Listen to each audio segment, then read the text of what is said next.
მოგესალმებით, Art Cafe კამარას პირისპირ შევდივართ ახლა, ქუჩაში შეიძლება ითქვას და საუბრობთ ლიტერატურაზე და ფსიქოლოგიაზე, რეალურად განუყოფელ თემებზე. ჩემი სტუმარი არის ნათი ეფანჯიკიძე, ამ კაფის დამფუძნებელი და ფსიქოლოგი. ჩემი პირველი კითხვა ცხადი არის ზოგადი, იმ აზრით, რა აზრითაც შეიძლება ვთქვათ ლიტერატურა განვაზოგადოთ, ან ფსიქოლოგია განვაზოგადოთ. რამდენად გამოგიყენებია საკუთრივ შენთვისაც, როგორც სპეციალისტს, ან შეიძლება რიგ შემთხვევაში ადამიანსაც, ლიტერატურა როგორც ფსიქოთერაპიის საშუალება. ხატულ ლიტერატურას გულისხმობ. ძალიან ხშირად განსაკუთრებით ბავშვობაში, როგორც ავტოთერაპიაც. იმიტომ რომ ერთი ასაკია, როდესაც ბავშვს უყვებიან ზღაპარს და ეს ყველა ბავშვისთვის არის თერაპიული, მაგრამ მე საკმაოდ დიდ ასაკამდე მე თვითონ ძალიან მიყვარდა ზღაპრების კითხვა. მანამ სანამ ის ასაკი მქონდა, რომ შემეძლო უკვე უფრო სერიოზულ სქელტანიან წიგნებზე გადავსულიყავ. მაგრამ ჩემს პრაქტიკაშიც ნამდვილად გამომიყენებია, რადგან შედარებით ახალგაზრდულ წლებში ვმუშაობდი ბავშვთა სახლში და როგორც თერაპიას ძალიან ხშირად ვიყენებდი ხოლმე ნოდარ დუმბაძის ნაწარმოებებს მაგალითად. თუმცა არა მარტო ნოდარ დუმბაძის, არამედ ჰეკლბერი ფინი თუ ტომ სოიერი მარკ ტვენის ნაწარმოებები, თუნდაც ასტრიდ ლინდგრენის რა ინსტრუმენტად შეიძლება? რატო და რა გამაძლიერებელი ის აქვს ამას, ხო? იუმორი, თავგადასავლის ყველაფერი ერთად. იმიტომ რომ სოსოიაც, ზურიკელაც, ტომ სოიერიც, ჰეკლბერი ფინიც და თუნდაც ასტრიდ ლინდგრენის ნაწარმოებებში იქნება ეს კარსონი თუ პეპი, მარტოობის ისეთი ელემენტებია. მარტოობის ელემენტები თავისთავად, როდესაც პეპი ცხოვრობს მარტო, დედა არის ანგელოზი, ხოლო მამა შორეული ზღვის კაპიტანი და კარსონიც ხო მარტო კაცუნა და არის ხომ იქ ეს სენტიმენტალური აღნიშვნა ამის, რომ კარსონი დარჩა სულ მარტო, როდესაც ბიჭუნად, მაგრამ თვითონ ამ კარსონის მეგობარ ბიჭუნაში თუ ტომი და ნიკაში იმხელა მარტოობის განცდა მიუხედავად იმისა, რომ მათ ერთმანეთი წყავთ, ოჯახი წყავთ და ამ შემთხვევაში ერთი არის ეს, რომ აბსოლუტურად გაუაზრებლად ხდება ხოლმე თვითიდენტიფიკაცია, მეორე არის უკვე თავგადასავალი და სიცილით განხორციელებული, რა თქმა უნდა, განკურნება და ყველაზე მთავარი, რაც ამ უდიდეს მწერლებს აქვთ უნარი და შეუძლიათ, ეს არის სამყაროში იმ დასაყრდენების აღმოჩენა, რაზეც ყურადღების გამახვილება ღირს. აი თუნდაც ნოდარ დუმბაძის ნაწარმოებებში ეს რაღაცა საოცარი მზე, საოცარი სითბო, ხო ეს არ არის ფილოსოფოსი მწერალი, ვთქვათ, რაღაცა სხვა მიზნებს არ ისახავს, ეს არის უდიდესი სითბო და დასაყრდენის ჩუქება ადამიანისთვის, რომ ამოგარჩევინოს სამყაროში არსებული ეს უსაზღრო სითბო, რომელიც არსებულია. ეს სიყვარული ხო გამოგონილი არ არის, ვთქვათ, იქ ბებოსი თუ იმ ვიღაცა საყვარელი მეზობელი კაცის, მაგრამ სხვა რეალობებზე იმდენად დომინანტური გახდეს, რომ შენ გადარჩე. და აი ამ უნარის შესრუტვა რაღაცნაირად ნამდვილად ამის უნარი შესწევს ლიტერატურას, რადგან არა მარტო ლიტერატურა, ყოველი ხელოვნება არის იმისთვის, რომ მოახდინოს ზემოქმედება და ამ შემთხვევაში სრულიად თერაპიული ზემოქმედება. ყველა შემთხვევაში პოზიტიური შეიძლება. არა, რა თქმა უნდა. როგორ უნდა გამიჯნოს წიგნები ისეთი ტიპის ადამიანმა, რომელსაც შეიძლება უკვე აქვს გარკვეული ფსიქოლოგიური პრობლემები? არ მგონია, რომ ეს იყოს შესაძლებელი, რადგან არ შეიძლება ადამიანს განუსაზღროთ, ვინმე განუსაზღროს, რომ ეს წიგნი შენთვის მავნებელია, ან ამ ფილმის ყურება შენთვის მავნებელია. და იცით, მავნებლობა იქნება თუ სარგებლობა, ესეც ერთგვარად პირობითია და რატომ? აი მაგალითად, მსჯელობენ ძალიან ბევრს ფსიქოლოგები, რომ თქვა, ძალადობის კადრების შემცველი ფილმები არის თუ არა ფსიქიკაზე მოქმედებს თუ არა ცუდად. რა თქმა უნდა, მოქმედებს ცუდად, როდესაც ეს არის გადაჭარბებულად რეალისტური, როდესაც ეს ძალიან ახლო კადრით, ძალიან ნატურალისტური, აუცილებლად მოქმედებს. ამაზე მოწმობს სხვათა შორის ზიმბარდოს ექსპერიმენტიც, ლუციფერის ეფექტი დაერქვა ამ ექსპერიმენტს აუცილებლად. გეცოდინებათ ეს ამ ექსპერიმენტის შესახებ ბუნდოვნად მაინც, როდესაც ზიმბარდომ დაყო სტუდენტები ორ ჯგუფად, ზედამხედველებად და პატიმრებად და მიუხედავად იმისა, რომ მათ ფიზიკური ძალადობა ეკრძალებოდათ, აბსოლუტური სადიზმში გადაეშვა ზედამხედველების ჯგუფი და უკიდურეს დემორალიზებასა და მორჩილებაში პატიმრების ჯგუფი. მიუხედავად იმისა, რომ ორივე ჯგუფის მონაწილეს მაშინ როგორ უნდა მოვიქცეთ ჩვენ ადამიანები, რომლებიც შეიძლება ერთგვარ კათარზისს გიო რისკენ მიმყავს ეს თუ შეიძლება დავამთავრებ, რომ ამიტომ მე ვიყავი ძალიან წინააღმდეგი, როდესაც აჩვენებდნენ ძალადობის შემცველ კადრებს. როდესაც აჩვენებდნენ ძალადობის შემცველ ამსახველ კადრებს და რატომ? იმიტომ რომ სწორედ აი ამ ზიმბარდოს ექსპერიმენტში ყველაზე საინტერესო ის იყო, რომ თვითონ ფსიქოლოგების ჯგუფი აღარ უნდათ რომ დაემთავრებინათ ექსპერიმენტი. თვითონ ფსიქოლოგების ჯგუფი ზიმბარდოს მეთაურობით იყვნენ ჩათრეული ამ კადრების დამოკიდებულები გახდნენ. რა თქმა უნდა და მხოლოდ ერთი ქალი აღმოჩნდა საღჭკუაზე, რომელმაც შეაჩერა ეს ექსპერიმენტი. აი ამიტომ რა თქმა უნდა რაღაც მსგავსი კადრები არის ცუდი, მაგრამ რაც შეეხება აი მაგალითად ჰოლივუდის ფილმებში გადაჭარბებულ როლებს. ასეთ დროს ხდება ისეთივე ანუ როგორ გითხრათ, აი სიმულაცია იმისა, რომ ადამიანს ძალიან უყვარს სიკვდილის თვალიერება, ტრაგედიის თვალიერება და ტარანტინოს ფილმი ირონიაც არის ალბათ. რასაკვირველია და ნუ ეს არის უკვე გაშარჟებული რაღაც ჩვენთვისვე სასაცილოდ გადმოტანილი იგივე ვთქვათ, როდესაც არ არსებობდა ასეთი ფილმები და ბრბო დადიოდა რომ ეყურებინათ სიკვდილის დასჯისთვის.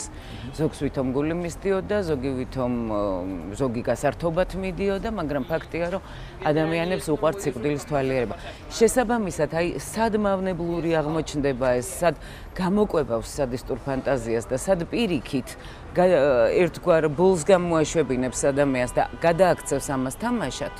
ამაზე შეგვიძლია ვთქვათ, რომ ადამიანი რომელიც გადის გარკვეულ კურსს მკურნალობის, ალბათ არ არის რეკომენდირებული, რომ მან თვითონ აირჩიოს ეს წიგნები, იმიტომ რომ თუ ასეთი ალბათობა არსებობს, ან შესაბამისად ჩვენ არ გვექნება წინასწარ გარანტია, რომ რომელიმე მათგანზე ვთქვათ უარყოფით გავლენას არ იქონიებს, სიტყვაზე ვამბობ დოსტოევსკის ნაწარმოებები. მე ვერ ვიტყოდი ასე კატეგორიულად, იმიტომ რომ ადამიანი რომელიც გადის თერაპიას, მე მათ არ უყურებ როგორც რაღაცა როგორ გითხრათ, ანუ არ ვუყურებ ისე თითქოს მათ არ შეუძლიათ თვითონ შეარჩიონ რამე, იმიტომ რომ თუკი ადამიანს დადებითად იმოქმედებს. რამდენად დადებითად იმოქმედებს, ესეც თვითონ უნდა განსაზღვროს, აირჩიოს, ხო, იმიტომ რომ ცხოვრება ხომ არ არის ასეთი დაცული სივრცე და ისიც რაც ამ წიგნებში ზემოქმედებას ახდენს, თუ შეკითხვა რომელიც ადამიანს შეუძლია დაუსვას ამ წიგნს და პასუხი ამოიკითხოს, ამდენად ალბათ მაინც ყოველთვის ჯობს რომ ადამიანმა თვითონ გამოიტანოს დასკვნა რა არის მისთვის მავნებელი, რა არის მისთვის სასარგებლო. გადავიდეთ უშუალოდ აი ესეთ ცალკე აღებულ ლიტერატურისა და ფსიქოლოგიის როგორც დისციპლინის კავშირზე. მაგალითად ფროიდის შემთხვევაში, ფროიდი როდესაც თუ არ ჩავთვლით ოიდიპოსის ამბავს, ძირითადად ცდილობდა რომ ეკლია ისეთი ტიპის მწერლებს, ხშირად არის შენიშვნული, სხვა ფსიქოლოგებიც იგივე მეთოდს მიმართავდნენ და იმ მწერლების პერსონაჟები, რომლებიც როგორც წესი არ ეთვლებოდნენ პირველხარისხოვან ავტორებად. და ამბობდნენ რომ ხშირ შემთხვევაში აქ უფრო ზედაპირზე და არაშენიღბულად ჩანს იმ პერსონაჟის, თქვათ, ფსიქოლოგიური ველი, რომელსაც ის აღწერს. იმიტომ რომ მას არ აქვს, თქვათ, მხატვრული ოსტატობის ის ფორმები, რომ ზედმეტად შენიღბოს, თქვათ, ეს ყველაფერი ფსიქოლოგისთვის ან სხვა ამ მიმართულებით დამკვირვებლისთვის. ეს რამდენად, ნუ მესმის რომ ხა შეიძლება ცოტა ვიღაცისთვის მკრეხელურად ვამბობდეთ, მაგრამ რამდენად სწორი მეთოდია ეს ყველაფერი, როდესაც ფსიქოლოგი ირჩევს მეორე ხარისხოვანი ტიპის ტექსტს. იცით, ეს ხარისხებად რომ არ დაყო რაღაც, ეს ისეთივე მარტივი ჭეშმარიტება, როგორც ჩვენ ვამბობთ ხოლმე არტ თერაპიაში, რომ გვირჩევნია, რომ პაციენტმა არ იცოდეს ხატვა. რადგან ტექნიკით შეიძლება იყოს ძალიან ბევრი რამ გადაფარული, რაც ბევრად უფრო ავთენტურად, ბევრად უფრო შიშულად მოჩანს, როდესაც არ არის ტექნიკა, მთელი აი ეს ტრამვები თუ მტკივნეული მომენტები ბევრად უფრო სააშკარაოზე გამოდის, ხო? მაგრამ ეს იმას არ ნიშნავს, რომ რაც არ უნდა ოსტატურად დაწეროს მწერალმა შედევრი და ხა ფროიდის ერთ-ერთი მთავარი ყველაზე მნიშვნელოვანი კვლევა არის დოსტოევსკი და მამის მკვლელობა, ხო? სწორედ ოიდიპოსის კომპლექსს უკავშირდება და ეს არის მისი ერთ-ერთი გენიალური ნაწარმოები და მე ვერ ვიტყოდი, რომ მან დოსტოევსკის პრობლემას ვერ დაარქვა სახელი, ხო? ამიტომ შეიძლება ასეც იყოს, რომ დაუშვათ გამოვიყენოთ საილუსტრაციო მასალებად რაღაცა ტექსტი, სადაც ძალიან მარტივად გაშლილია რაღაც ტიპაჟი თუ რაღაც შინაარსი, მაგრამ ამავე დროს გენიალურ ლიტერატურას კიდევ უფრო მეტი რამის მოხერხება შეუძლია, იმიტომ რომ ძალიან ბევრი ავტორი იგივე ფსიქოლოგიაში, ხო, იქნება ეს ერიხ ფრომი თუ იქნება ეს თავად ფროიდი თუ გინდაც იუნგი ლიტერატურული ნაწარმოებივით თვითონ უკვე ნაწარმოებები წინვალეთ იკითხება, ამის თქმა მინდოდა. მაგრამ მიუხედავად ამისა, აი ძალიან ბევრი საკითხი არის ფსიქოლოგიაში, როდესაც მხატვრულ ნაწარმოებს შეუძლია ბევრად უფრო სულიერი გახადოს რაღაც, აი თავად ჩემთვისაც კი მაგალითად სოციალურ ფსიქოლოგიაში ესეთი როლის ფსიქოლოგია, ანუ როლი ადამიანი მრავალ როლში ევლინება, ხო, საკუთარ თავს და საზოგადოებას და ამ როლის ტყვეობაშიც არის, რადგანაც ეს როლი გარდა იმისა, რომ რაღაც უფლებას ანიჭებს, რაღაცეებში ზღუდავს მის თავისუფლებას. აი კარნავალური რომანი შეიძლება იყოს კარგი მაგალითი. და აი არაჩვეულებრივი მე ვიტყოდი, რომ მეცნიერული ნაშრომი არ არის ამ თემაზე დაწერილი ისეთი, როგორიც არის მაქს ფრიშის ვიქნები თუნდაც განტენბაინი. ასე რომ ხო, აი თუნდაც ერიხ ფრომს აქვს არაჩვეულებრივი ნაშრომები სიყვარულზე, ყოვლისმომცველ სიყვარულზე, საკუთარი შვილის სიყვარულიდან დაწყებული ღმერთის სიყვარული, არაჩვეულებრივი ნამუშევარი, მაგრამ დაუშვათ მარკესის სიყვარული ჟამიანობის დროს ნუ მე ვიტყოდი, რომ აი ეს არის რაღაცა ძალიან ბევრი კითხვა გაცემული სიყვარულზე. როგორც ვთქვათ, პედრო ალმოდოვარის ფილმი, სცენარის ავტორი ვინ არის, არ ვიცი, სხვათა შორის არის და ღირსია, რომ ყველამ ვიცოდეთ, თვითონვია, ხო? ხო, ესაუბრე მას. ეს არის მართლა ყველა პასუხი სიყვარულზე ალბათ. საინტერესო რა არის? საუბრობენ სუბლიმაციაზე, როგორც მოვლენაზე. შენი დამოკიდებულება ამასთან დაკავშირებით რამდენად არის თერაპიული მომენტი ავტორისთვის თვითონ უშუალოდ ავტორს გულისხმობ ამ შემთხვევაში ნაწარმოების შექმნა, მხატვრული ნაწარმოების, ამას რატომ გეუბნები? კიდევ უფრო რომ დავაკონკრეტოთ, გარდა საკუთრივ შენი როგორც სპეციალისტის დაკვირვებისა, ამავდროულად შენ როგორც ადამიანს გექნებოდა ამას დაკვირვების საშუალება მამა შენიდან გამომდინარე. ანუ რამდენად იყო მაგალითად მისთვის ეს ყველაფერი ერთგვარი თერაპიის საშუალება, თუნდაც ყოველდღიურობისგან მოწყვეტის თუ მხოლოდ მკითხველს უქმნის ეს ამ კომფორტს. კარგ ტექსტებს გულისხმობ. მკითხველს ვერ დაუკავშირდები თუ რაღაც ძალიან შინაგანი შენი აუცილებლობიდან არ არის რაიმე ნაწარმოები შეთხზული. ნებისმიერი სახის ხელოვნება და მით უმეტეს კიდევ ლიტერატურა, რომელიც სიტყვიერად გაფორმებული სულიერი განცდები, მოვლენები და ამბავია, ხო? ამიტომ რა თქმა უნდა, თავისთავად საერთოდ არც თერაპიაში არის ასეთი გამოთქმა, რომ ქმნი ნიშნავს ვიქმნები. და ერთი არის, როდესაც თერაპიის გამო ჩვენც კი შეიძლება სიამოვნება მოგვანიჭოს იმან, რომ ცოტა ვიმღეროთ, ცოტა რაღაც ჩანაწერი გავაკეთოთ, დავხატოთ თუ რაღაცაში ვიცეკოთ ბოლოს და ბოლოს, ხო? ანუ შვებას ეს მოუტანს ნებისმიერ ადამიანს და მით უმეტეს, როდესაც ძალიან დიდი სულიერი სიმხურვალის მარაგი აქვს ადამიანს დასახარჯი. თავისთავად ცხადია, რომ მისთვის ეს შემოქმედება თერაპიაც არის, სიცოცხლის არსიც და იდენტობის ძალიან დიდი შემადგენელი ნაწილიც.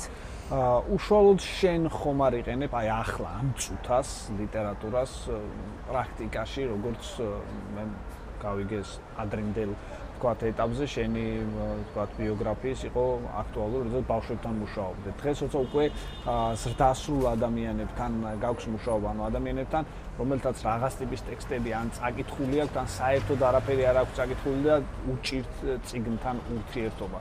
არის ეს დამატებითი რისკი, დამატებითი ტვირთი მათთვის, რომ შეიტანო ეს ელემენტი, თუ გარკვეულწილად შეიძლება იყოს საინტერესოც. საინტერესოა და ვიყენებთ კიდეც და არავითარ შემთხვევაში ეს არ არის რისკის შემომტანი, რადგანაც თერაპიულ სივრცეში ტექსტები არ არის შემთხვევით შერჩეული. ჩვენ გვაქვს ასეთი ბიბლიოთერაპია, როდესაც სპეციალურად შერჩეულ ტექსტს უკითხავს თერაპევტი და მე ამ ტექსტის გარშემო მიდის მსჯელობა. გვაქვს ასევე არა კონკრეტული დავუშვათ რაღაც ნაწარმოებიდან ამონარიდით ან რაიმე ტექსტის გარშემო საუბარი, არამედ მხოლოდ სიტყვებით დაძვრა რაღაც შინაგანი ემოციის და განცდის და ასევე გვაქვს მითოდრამა. მითოდრამა გახლავთ შეიცარული მეთოდი, რომელიც დამუშავდა ბავშვებისთვის. წესით საბავშვო მეთოდად ითვლება. ეს გახლავთ ზღაპრებით თერაპია, ანუ სიმბოლური ენით თერაპია, მაგრამ არაჩვეულებრივად გამოვიყენე ეს ზრდასრულებში, ანუ დავნერგეთ ეს კამარაში და ამჯერად ჩვენი საყვარელი თერაპევტი თინა თინი ახორციელებს ამ თერაპიას, რადგანაც ფსიქოანალიზის დროსაც ჩვენ ყოველთვის ბრუნდებით ბავშვობაში, ნივთიერებაზე დამოკიდებულებთან თუ გვაქვს თერაპია, მაშინაც ძალიან მნიშვნელოვანია ბავშვობა, იმიტომ რომ მხოლოდ მაშინ იყვნენ ფხიზლები, საყვარლები, როდესაც აქებდნენ, როდესაც გულში იხუტებდნენ. გამომდინარე აქედან აი ამ ბავშვური გზით, ამ სიმბოლური თერაპიით, რომელიც ზღაპრების ენა, ფანტაზმების, იგივე სიზმრების ენა, დღესაც ვიყენებთ თერაპიაში, დაწყვეტილი ზღაპარი, გიყვება თერაპევტი ზღაპარს და შენ უნდა გააგრძელო. ასე უნდა გააგრძელოს ჯგუფის ყველა წევრმა. ასე რომ დიდი კომპონენტი გვაქვს ლიტერატურის არტ თერაპიას როცა ვამბობ, კრეატიულ თერაპიებში არ გულისხმობ მხოლოდ ხატვას, მხოლოდ ქანდაკებას და ძერწვას და უდიდესი რა თქმა უნდა. უდიდესი მნიშვნელობა. მათ შორის ტექსტსაც. ისე რამდენად ეთანხმება ინტერტექსტუალისტების სლოგანს, რომ ადამიანი გარკვეულწილად არის ტექსტების ჯამი.